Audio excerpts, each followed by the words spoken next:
Hello dear students, welcome to Kabil maths academy. और आज के इस लेक्चर में क्लास 12 के मैथमेटिक्स के यानी गणित के चैप्टर नंबर 1 संबंध और फलन के दो मोस्ट इंपोर्टेंट क्वेश्चंस को डिस्कस करेंगे जो प्रत्येक वर्ष आपसे बोर्ड एग्जाम में पूछे गए। ठीक है, तो आइए शुरू करते हैं क्वेश्चन नंबर 1 से। तो जो क्वेश्चन नंबर 1 है इसमें क्या जाएगा, देखो ये 2020, 22, 23, 25 में पूछा गया प्रश्न है, 4 बार पूछा गया प्रश्न है। ठीक है, तो आइए शुरुआत करते हैं क्वेश्चन नंबर 1 से। तो जो क्वेश्चन नंबर 1 है इसमें क्या कहा गया है, इसमें कहा गया है एक फलन है f, फलन r से r पर है यानी वास्तविक संख्या से वास्तविक संख्या पे एक फलन बनाया गया है और वो इस प्रकार दिया गया है कि fx बराबर कितना है, एक्स स्क्वायर है। तो x का संबंध किससे, r से यानी वास्तविक संख्या से द्वारा परिभाषित है, तो फलन f ज्ञात कीजिए। तो ये फलन बताना है, कौन सा फलन है, एक ही है, बहु एकेकी है, आच्छादक है, क्या है, ये बताना है सारा। तो आइए शुरुआत करते हैं। हम चेक करते हैं एकेकी के लिए, इसके लिए एकेकी के लिए, एकेकी के लिए क्या होता है, देखो हम पहले डायग्राम बना लेते हैं इस तरीके से। ये फलन है f r से r पर यानी वास्तविक संख्या से वास्तविक संख्या पर, ये हमारा x होगा और ये हमारा क्या होगा, एक्स स्क्वायर। अगर मैं यहाँ पे कोई वास्तविक संख्या 1 रखता हूँ तो यहाँ देखो 1 का स्क्वायर क्या आएगा, 1 ही आएगा। और अगर यहीं पे मैं -1 रखता हूँ तो -1 का स्क्वायर भी कितना आएगा, 1 आएगा। तो आप यहाँ देख सकते हैं ये क्या होती है हमारी प्रांत, ये क्या होता है हमारा सह प्रांत। तो यहाँ पे प्रांत के दो अवयव एक ही अवयव से मिल रहे यानी एक ही प्रतिबिंब बना रहे। यहाँ पे प्रांत के दो अवयव क्या कर रहे, एक ही प्रतिबिंब बना रहे, एक का स्क्वायर भी क्या आएगा, +1 आएगा और -1 का स्क्वायर भी क्या आएगा, +1 आएगा। यानी प्रांत के दो अवयव सह प्रांत के एक अवयव सह प्रांत के एक अवयव से क्या है, संबंधित है।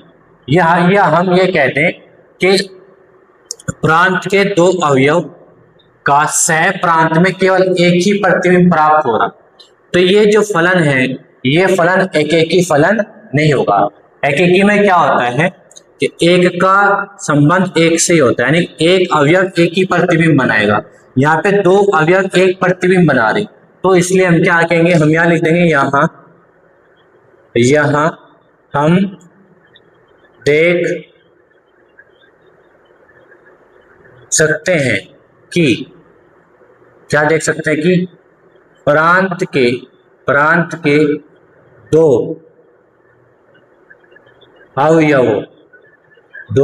अवयवों का सह प्रांत में एक ही प्रतिबिंब प्राप्त हो रहा है। ठीक है, अतः फलन क्या है, अतः फलन fx बराबर एक्स स्क्वायर,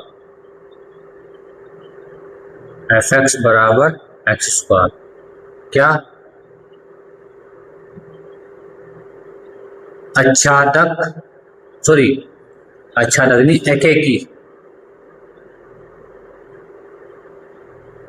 एकेकी फलन नहीं, ये लिखना था। जो दिया गया फलन है ये एकेकी फलन नहीं है, यह बहु एकेकी फलन है। कैसा फलन है, बहु एकेकी, क्योंकि यहाँ के एक से ज्यादा अवयव यहाँ के एक अवयव से जुड़े हुए हैं यानी कि संबंधित है। यानी प्रांत के दो अवयव सह प्रांत के एक ही अवयव से संबंधित है कि अब एक ही प्रतिबिंब बना रहे हैं, तो ऐसे फलन को हम बहु एकेकी फलन कहते हैं, ना कि एकेकी फलन। आगे बात समझ में, तो दिया गया फलन एकेकी फलन नहीं। अब हम चेक करते हैं प्यारे बच्चे आच्छादक के लिए, इसके लिए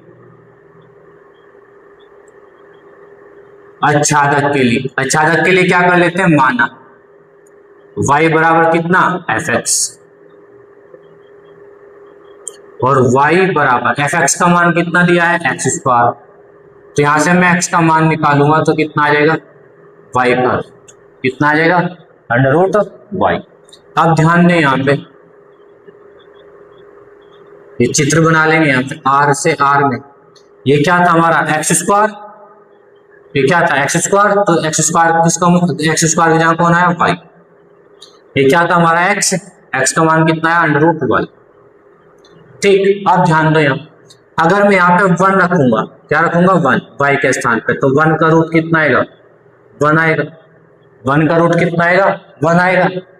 अगर मैं यहाँ पे -1 रखता हूं तो -1 का जो रूट होगा वो कोई भी वास्तविक संख्या नहीं आएगा, जबकि फलन जो है वास्तविक संख्या से वास्तविक संख्या पर है। तो हम यहां लिखेंगे x बराबर अंडर रूट वाई है और x बराबर 1 का रूट बराबर कितना 1 बिलोंग्स टू कितना r, जबकि x बराबर -1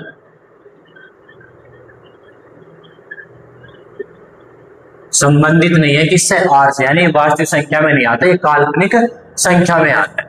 तो इसका मतलब तो ये हुआ कि जो हमारा ये सह प्रांत है, क्या है सह प्रांत, सह प्रांत के सभी अवयव का प्रतिचित्रण प्राप्त नहीं होता है किसमें प्रांत में। देखो एक का तो मिल गया, लेकिन जैसे मैंने -1 रखा तो -1 का प्रतिचित्रण प्राप्त नहीं हो रहा प्रांत में। क्यों? क्योंकि ये कितना है -1 का अंडर रूट। अगर हम माइनस संख्या का अंडर रूट निकालते हैं तो काल्पनिक संख्या में आता है, सम्मिश्र संख्या में, आपने 11वीं क्लास में पढ़ा होगा। जबकि जो फलन है ये, जबकि जो फलन है हमारा ये वास्तविक संख्या से वास्तविक संख्या में है। तो यहाँ पे क्या लिखोगे आप, यहाँ लिखोगे कि यहां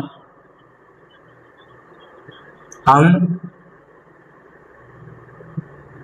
देख सकते हैं कि सह प्रांत के प्रत्येक अवयव का प्रांत में प्रतिचित्रण प्राप्त नहीं होता है। अतः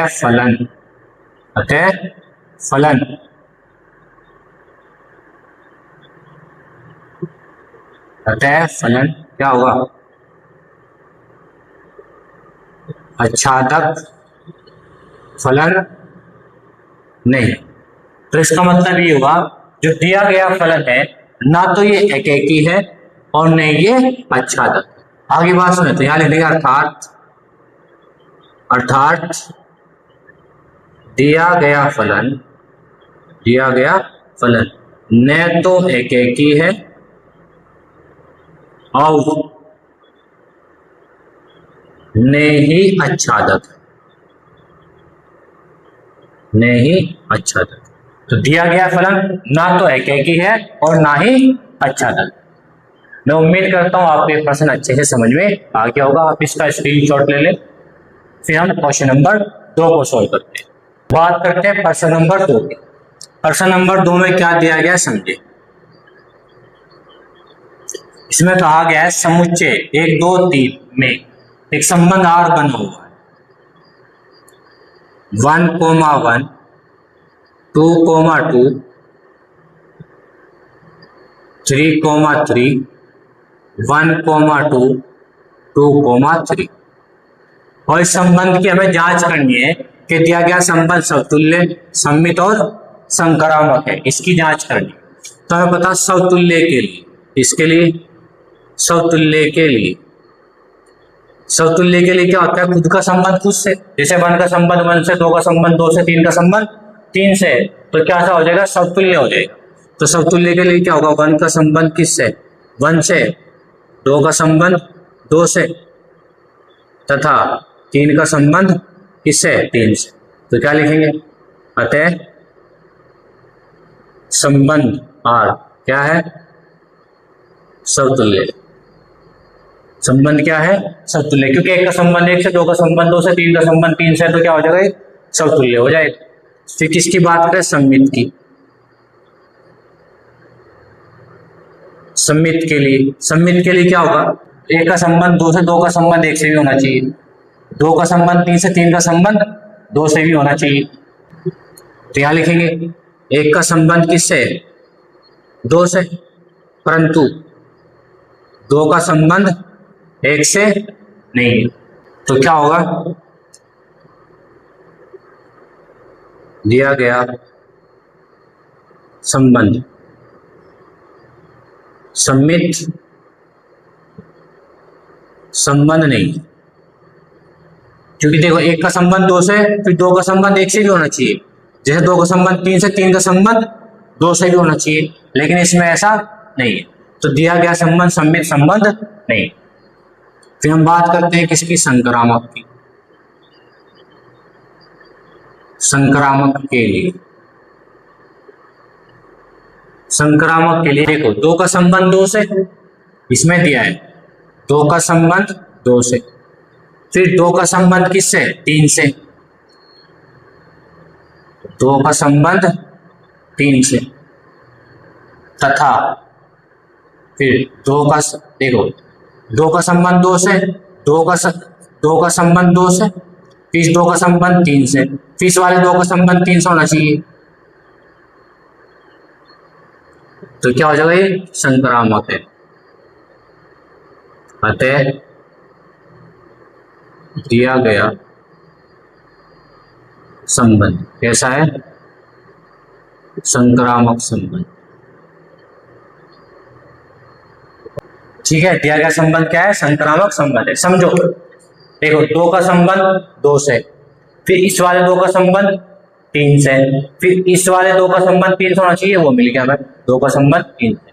तो क्या है, संक्रामक संबंध है। तो दिया गया संबंध समतुल्य है, संक्रामक है, लेकिन सम्मित नहीं है। क्यों नहीं है, देखो यहाँ पे क्या होना चाहिए, 1 का संबंध 2 से, क्या यहाँ कहीं 2 का संबंध 1 से है, नहीं है। सम्मित में होता है कि अगर पहले का संबंध दूसरे से, दूसरे का संबंध पहले से भी होना चाहिए। तो 1 का संबंध 2 से, लेकिन 2 का संबंध 1 से नहीं है, तो इसलिए जो संबंध है सम्मित संबंध नहीं है। तो दिया गया संबंध समतुल्य है, संक्रामक है, परंतु सम्मित नहीं। आगे बात समझ में, तो मैं उम्मीद करता हूँ दोनों पर्सन आपको बहुत ही अच्छी तरीके से समझ में आए होंगे। यदि आज की इस वीडियो में आपने क्या सीखा, प्लीज कमेंट करके जरूर बताएं। यदि आप चैनल पर नए हैं, चैनल को सब्सक्राइब कीजिए ताकि आपको सभी वीडियोस का नोटिफिकेशन टाइम टू टाइम मिलता रहे। Thank you for watching this video.